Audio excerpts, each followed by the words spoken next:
Assalamualaikum warahmatullahi wabarakatuh.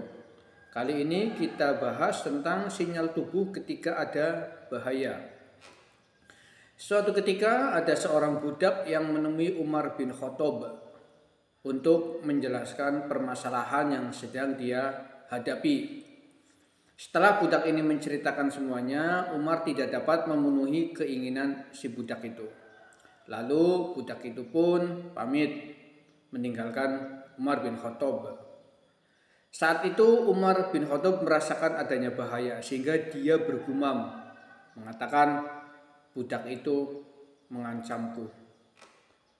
Nah, ternyata dugaan Umar, sinyal yang dia dapatkan dari bahaya itu ternyata betul. Kemudian Umar seperti kita ketahui gugur atau syahid ketika sedang sholat ditikam berkali-kali oleh budak ini. Kadang bukan cuma Umar, kadang kita pun memiliki sinyal.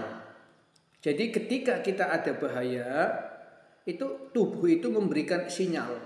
Tapi karena kita sering mengacuhkannya, sering menganggapnya tidak penting dan sejenisnya, kemudian lama-lama sinyal itu pun tidak efektif lalu hilang. Satu contoh, dan insya Allah ini bukan gangguan jin. Tubuh saya pun selalu memberikan sinyal ketika ada bahaya.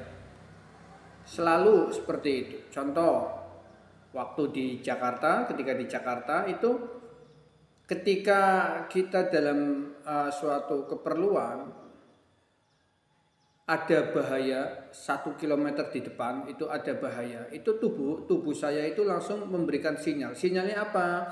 Tiba-tiba jantung berdetak dengan kencang, lalu tubuh menggigil dingin seperti orang mau masuk angin. Menyadari itu, saya paham di depan sana ada bahaya. Saya pun membaca doa, Allahumma inni a'udzubika minal hammi wal hasan wa a'udzubika minal ajli wal kasal wa a'udzubika min khalabatid daini wa qahri rijal wa qahri rijal wa qahri rijal. Wa qahri rijalnya ini saya ulang berkali-kali sampai saya mantap. Yang artinya adalah, ya Allah, lindungi hamba dari kesewenang-wenangan laki-laki, dari kezaliman laki-laki. Ternyata betul, 1 kilometer di depan ternyata di situ ada preman-preman yang memalak orang-orang yang lewat. Dan alhamdulillah, entah Allah menimbulkan rasa gentar di hati mereka atau menimbulkan rasa iba, intinya saya melewati tempat itu dengan aman tanpa ada gangguan apapun. Contoh yang kedua, ketika saya ada di depan rumah, saya lihat dari kejauhan seseorang akan lewat yang mesti melewati saya. Tiba-tiba tubuh saya memberikan sinyal seperti itu. Jantung berdetak dengan kencang, lalu tubuh kayak mau masuk angin. Rasanya persis kayak mau masuk angin, menggigil sesaat seperti itu. Waktu itu saya heran. Orang yang mau lewat ini tidak ada masalah sedikit pun dengan saya. Kami tidak pernah berkonflik apapun. Kenapa ada sinyal bahaya seperti ini?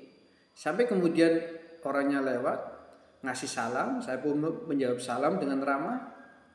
Nah, esoknya baru kejawab apa yang ada dalam benak saya. Karena saya penasaran, ini aneh. Kami tidak ada masalah apa-apa. Dan saya pun merasa tidak ada dendam, tidak kebencian dan lain sebagainya. Kenapa ada sinyal seperti itu? Nah, ternyata esoknya baru ketahuan.